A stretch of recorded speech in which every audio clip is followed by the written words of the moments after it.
Academy Rawla मंडी के online platform पे आप सभी विद्यार्थियों का स्वागत है। कक्षा 9 विषय सामाजिक विज्ञान जो विश्व में भूगोल विश्व का इतिहास किताब पढ़ रहे हैं, उसका 5वां अध्याय आज हम पढ़ रहे हैं। कौन सा 5वां अध्याय? और उसका नाम है आधुनिक विश्व में चरावाही। ध्यान रखना, 9वीं क्लास के जो बच्चे हैं आपको प्रश्न उत्तर नहीं करवा रहा, आपके पास जैसे भी सुविधा आप इनके प्रश्न उत्तर किताब में से ढूंढ सकते हो।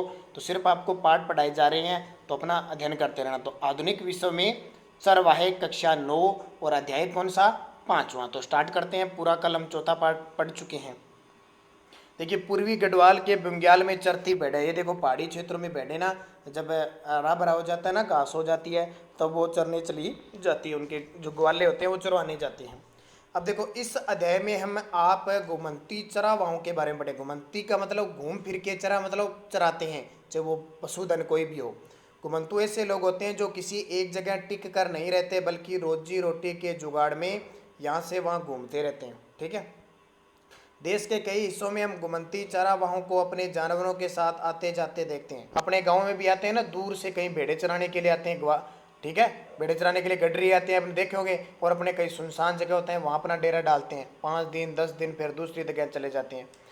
चरावाहों की किसी टोले के पास भेड़ बकरियों का रेवड़ या झुंड होता है, तो किसी के पास ऊँट या अन्य मवेशी, यानी कोई गाय रखता है, कोई ऊँट रखता है, कोई भेड़े रखता है, कोई बकरियाँ रखता है, वो अलग अलग होता है उनका।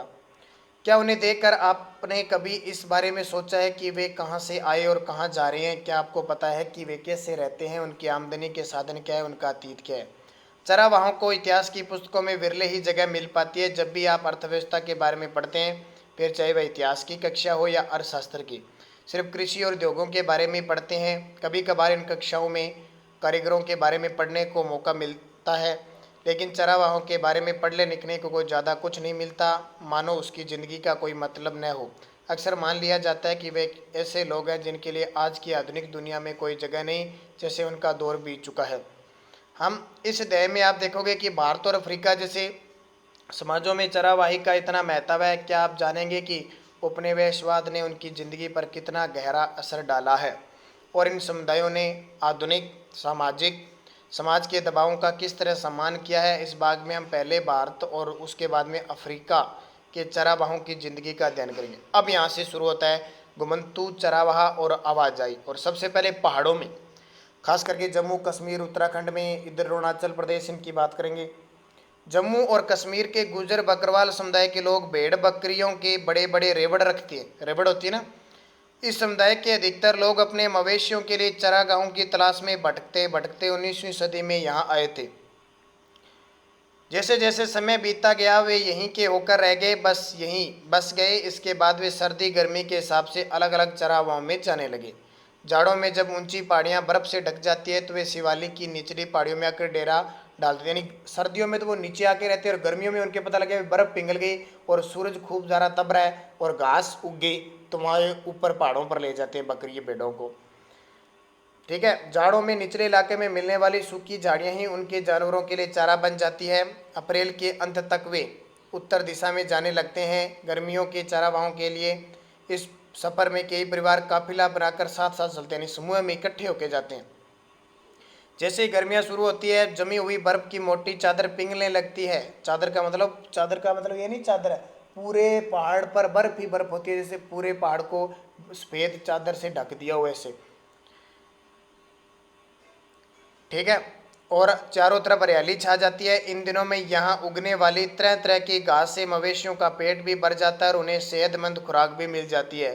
सितंबर के अंत में बकरवाल एक बार फिर अपना बोरिया बिस्तर समेटने लगते हैं। इस बार वे वापस अपने जाड़ों वाले ठिकाने की तरफ नीचे की ओर चले जाते हैं। जब पहाड़ों की चोटियों पर बर्फ़ जमने लगती है, तो वे निचली पहाड़ियों की शरण में चले जाते हैं। पास के पहाड़ों में चरवाहों का एक और समुदाय रहता है। हिमाचल प्रदेश के समुदाय को गद्दी कहते हैं। ये लोग भी मौसमी उतार चढ़ाव का सामना करने के लिए इस तरह सर्दी गर्मी के हिसाब से अपनी जगह बदलते रहते हैं। वे भी शिवालिक की निचली पहाड़ियों में अपने मवेशियों को झाड़ियों में चराते हुए जाड़ा बिताते हैं। अप्रैल आते आते वे एक उत्तर की तरफ चल पड़ते हैं और पूरी गर्मियाँ लाहौल और स्पीति में बिता देते हैं। जब बर्फ़ पिघलती है तो ऊंचे दर्रे खुल जाते हैं और उनमें बहुत सारे पहाड़ों में स्थित घास के मैदानों में जा पहुंचते हैं। सितंबर तक वे दोबारा वापस चलने पड़ते हैं। देखिए ये देखिए बनाए हुए हैं ना, जैसे पहाड़ों में चराने के लिए जाते हैं तो बाद में वापस यहाँ के रहने लग जाते हैं, कई दिनों तक यहाँ रहते हैं। ध्यान रखना। देखो मध्य गढ़वाल के ऊंचे पहाड़ों में एक गुज्जर मंडप ये बना हुआ इस तरह का, और यहाँ चराने जाते हैं ऊपर। गर्मियों में ऊपर चले जाते हैं, सर्दियों की ऋतु में नीचे आ जाते हैं। ये देखिए भेड़ बकरियाँ, जिसने नहीं देखी है देख लो, ऐसे खुले में छोड़ देते हैं बकरियाँ। देखो पहाड़ी बकरी देखी आपने, पहाड़ी बकरी पहाड़ों में रहती है, देखो ऐसी है। अपने यहाँ आते हैं ना पहाड़ी बकरी, ये देखो, क्योंकि पहाड़ों पे रहती है इसलिए इसका नाम हो गया पहाड़ी बकरी। है सफेद रंग की होती है, देखो सींग ऐसे होते हैं, ये देखो है ना, तो देख लो। और स्पीति के गांव में एक बार फिर कुछ समय के लिए रुकते हैं। इस बीच वे गर्मियों की फसल काटते हैं और सर्दियों की फसल की बुआई करके आगे बढ़ जाते हैं। यहाँ से वे अपने रेवड़ लेकर, रेवड़ जो भेड़ बकरियों का समूह होता है उसको कहते हैं, शिवालिक की पहाड़ियों में जाड़े वाले चराओं में चले जाते हैं और अगले अप्रैल में भेड़ बकरियां लेकर वे दोबारा गर्मियों के चारावाहों की तरफ रवाना हो जाते हैं।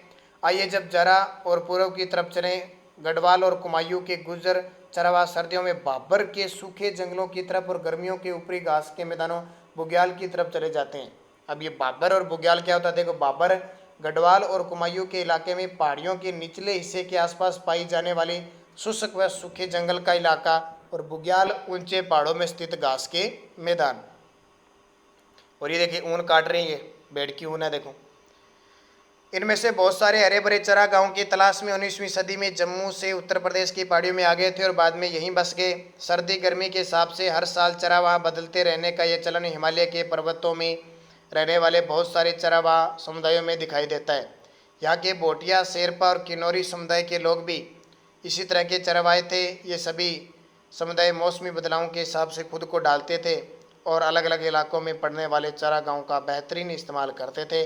जब एक चरागाह की हरियाली ख़त्म हो जाती थी या इस्तेमाल के काबिल नहीं रह जाती थी तो वे किसी और चरागाह की तरफ चले जाते थे।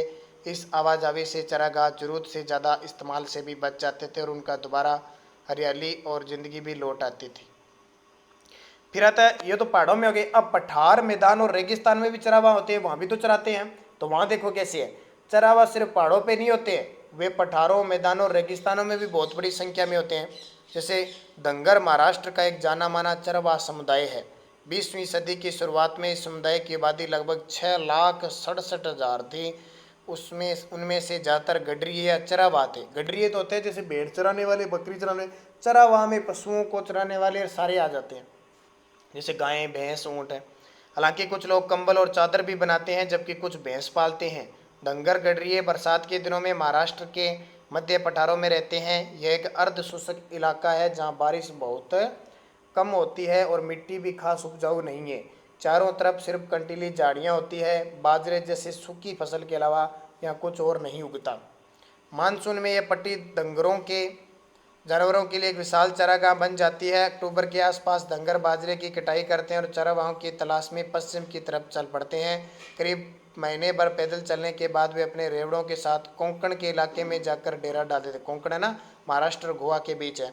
अच्छी बारिश और उपजाऊ मिट्टी की बदौलत इस इलाके में खेती खूब होती है। कोंकणी किसान भी इन चरागाहों का दिल खोलकर स्वागत करते हैं। जिस समय डंगर कोंकण पहुंचते हैं उसी समय कोंकण के किसानों को खरीफ की फसल काट कर अपने खेतों को रबी की फसल के लिए दोबारा उपजाऊ बनाना होता है। ये देखिए ऊँट देखे ना आपने, ऊँट तो देखे हैं अपने गांव में, तो एक एक दो दो मिलेंगे। ये ऊँट देख लेना, विलुप्त हो रहे हैं अब धीरे धीरे। ठीक है, क्या हो रहे हैं, विलुप्त हो रहे हैं।